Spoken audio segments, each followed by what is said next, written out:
No one ever slept in room 214. Not deeply, not peacefully, not the way sleep is supposed to happen. People lay down, closed their eyes, and for a few brief minutes their bodies tried to rest, but something always stopped them. 6 minutes. That was the longest anyone ever made it. Truck drivers who had driven for 16 hours straight, parents with crying children, couples exhausted from arguing. 6 minutes, and then their eyes would snap open, their hearts racing, their bodies drenched in sweat, as if the room itself had reached inside their minds and shaken them awake. The staff at the Desert Crown Motel never talked about it. They didn't warn guests. They didn't put up signs. They just quietly hoped no one would ask for room 214. And most nights, no one did. The motel sat off a lonely stretch of Highway 66, far enough from town that cell service faded and the desert swallowed sound. It didn't look cursed. It didn't look abandoned. White walls, flickering neon sign, the steady hum of an old ice machine outside. It was the kind of place tired people stopped without thinking. $59 a night, cash preferred. The kind of place you planned to forget the moment you left. 19 rooms gave people exactly what they paid for. A bed, a shower, a few hours of rest. And then there was room 214. Same size, same furniture, same thin curtains. But something about it felt heavier, like the air had memory. I didn't hear about the room because I stayed there. I heard about it because I was hired to watch it. My name is Daniel Carter, and after a string of incidents, the motel brought me in as a night shift security contractor. The paperwork was vague, no details, just one line written in bold. Monitor room 214 closely. Do not enter after midnight. The first night, I sat alone in the security office, watching grainy camera feeds from every hallway.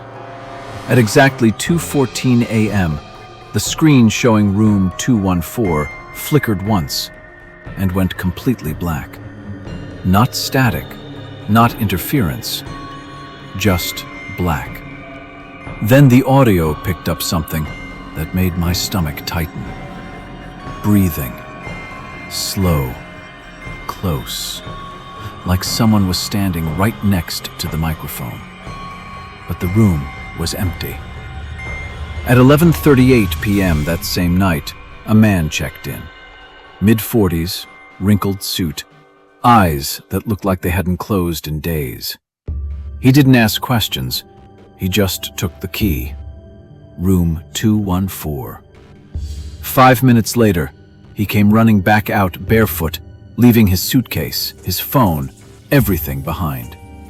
He stood in the parking lot shaking so hard he could barely speak. When the manager asked him what happened, the man swallowed and whispered, "Every time I closed my eyes, it woke me up." The manager asked what it was, and the man stared back at the dark hallway before saying, "The room." That was the pattern. Room 214 didn't scream. It didn't slam doors or show shadows in mirrors. It didn't need to. It waited. Guests would lie down, exhausted, relieved, finally safe. And the moment their minds began to drift, something pulled them back. Not with fear at first, but with awareness. A sudden, sharp clarity. And then came the memories. Not random ones, the kind people spend years trying not to think about. A woman once bolted upright, sobbing, screaming that she could hear her daughter crying again. Her daughter had died a decade earlier. A man punched the wall until his knuckles bled, begging someone unseen for forgiveness. The room didn't attack their bodies. It went straight for what they had buried.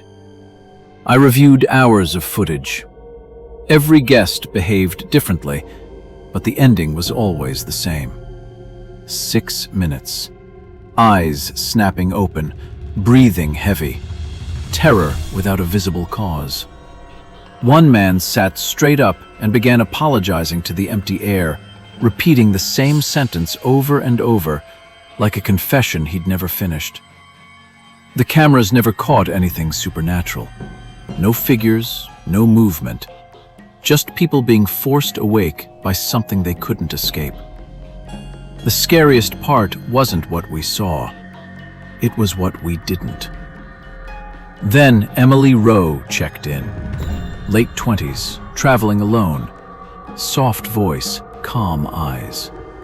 When the manager offered her a different room, she smiled and said she preferred 214.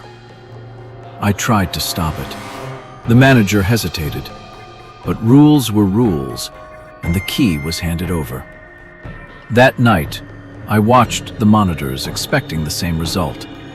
6 minutes. Panic. Escape. But Emily lay down and stayed still. 10 minutes passed, then 20, then an hour. She slept through the entire night. No panic, no sudden awakening. When she checked out in the morning, I asked her how she slept.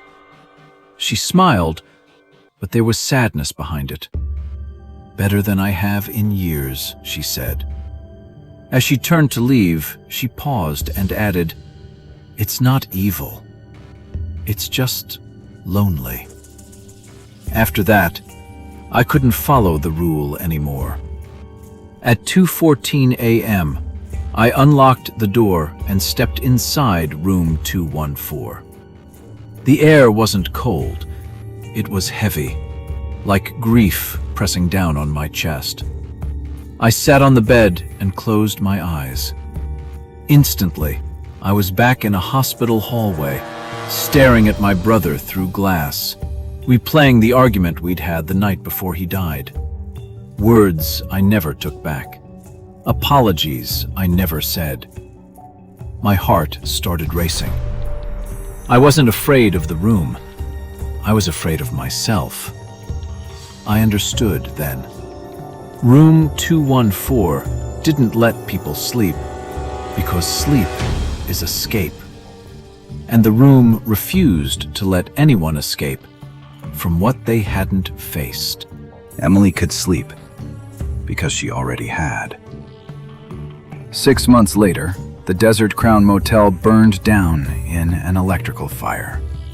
Total loss. Almost everything turned to ash. Almost. One wall remained standing, blackened but intact. The number still visible, 214. Even now, travelers report pulling over near the ruins, unable to sleep in their cars, hearts racing for no clear reason.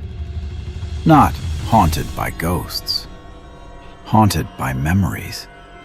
Because some places don't scare you. They remind you. And sometimes, the most terrifying thing waiting in the dark is the truth you've been running from your entire life.